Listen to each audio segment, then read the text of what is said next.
و یو ورځ حضرت لقمان حکیم رحمه الله ته یو سړی راغی چې ما ته یو د حکمت او د عقل خبره وکړه چې زه په ټول عمر کې د هغې نه پند او عبرت واخلم. داسې خبره راته وکړه چې ما ته فایده وکړي. نو لقمان حکیم رحمه الله به چې دی که نه هر چا سره به خبرې نه کولې، خو چې چا به ترېنه مشوره وغوښتله او د عقل او د پند خبره به یې ترېنه وغوښتله، نو یو خبره به بیا په 100 روپۍ کوله. د خپلو خبرو قیمت معلوم کړی چې زه به یو خبره په 100 روپۍ باندې کوم، هرې خبرې داسې هوایي خبرې به زه نه کوم. او دغسې دم څوک چې خپلې خبرې بې ځایه نه کوي او کنټرول کیسه د د خبرو بیا د خلکو سره قدر وي، او چې دا بې ځایه لګیا فضول او کړته بیا دې قدر بیا نه وي. نو لقمان حکیم رحمه الله د خپلو خبرو قیمت لګولی چې زه به یو خبره په 100 روپۍ باندې کوم. نو دغه سړی ورته راغی، مالدار انسان و، چې ته خو د خپلو خبرو د قیمت لګولې، ما ته یو خبره د حکمت وکړه، نو زه به تا ته د هغې 100 روپۍ درکوم. دې کس ته وي چې هلته 100 روپۍ کېده. 100 روپۍ چې کېښودې په اشارې ورته وویل چې کله یې 100 روپۍ کېښودې ورته وویل چې بچیه داسې کار کوه چې د نن کار سبا ته مه پرېږده او زه نور. هغه ورته دا خو ماته هم څه دی، وایم دا منې عمل وکړه ځه.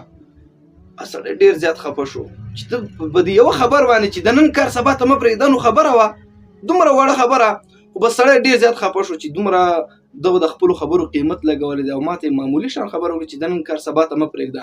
او زه ډېر زیات خفه شو چې کله راغی او دې انتهایی زیات مال او دولت یې درلودلو، دا فصلونه یې ول او دا غنم به و، د ده د ځمکې به یې کرلې او نوکران به یې ول.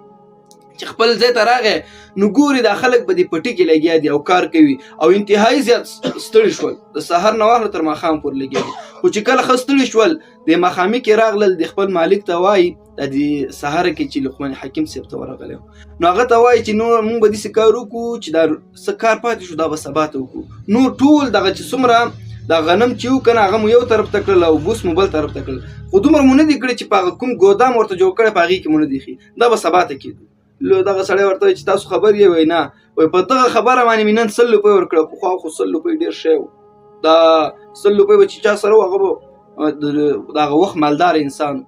نو هغه ما په دې خبر باندې 100 روپۍ ورکړې، تاسو خبر یې، خو وایي څه وکړو، وایي داسې کار وکئ چې دا څومره کار پاتې دی که نه د دې به نوره مزدوري درکړم، خو دا کار به سبا ته نه پرېږدي، دا به کار نن شپه مکمل کوئ.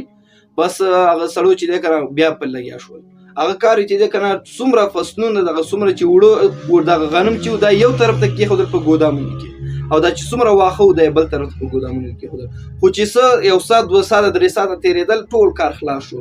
خو چې څنګه نیمه شپه شوله یو عظیم الشانه طوفان راغی او باران شروع شو، چې څومره خلکو چې دغلته پټي کرلي و نور خلک ول د هغې چې څومره فصلونه و هغه چې څومره غنم و واښه و ټول سیلاب او باد او باران ځان سره ویوړل. خلکو ډېر انتهایی زیات تاوان وکړل.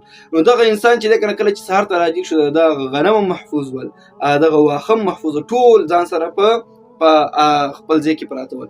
دا انسان ډېر زیات خوشحاله شو چې لقمان حکیم رحمه الله چې دغه یو خبرې دومره قیمت لګولی، دغه د کروړه او د لکو روپو د تاوان نه زه بچ کړم. نو پوه شو چې د خبر خو انتهایی زیات قدر پکار دی. بیرته ورغی او د لقمان حکیم رحمه الله شاګردي بیا شروع کړله. نو عزتمندو موږ او تاسو ته په خپل ژوند کې پکار دا د ګوره چې د خپل دا چې کوم نننی کار دی سبا ته پرېښودل نه دي پکار. نن کار چې دی وکړو د سبا کار بیا نور دی، سبا ته بیا نور کار کوي. که د نن کار دې پرېښودو سبا ته در باندې ډبل کېږي، بیا که د سبا ته در باندې ډبل شو هغه راته سخت بیا به یې نشي کولی، بیا به هغه مجبوري پرېږدي، بیا به بل سبا ته در باندې تریپل وي، بیا به 3 کارونه کوي، بیا بله ورځ بیا نشي کولی، بوج به یې در باندې ده. چې موږ په ژوند کې سختۍ سره مخ یو، د یوازینۍ وجه دا ده چې موږ خپل کارونه په وخت باندې نه کوو.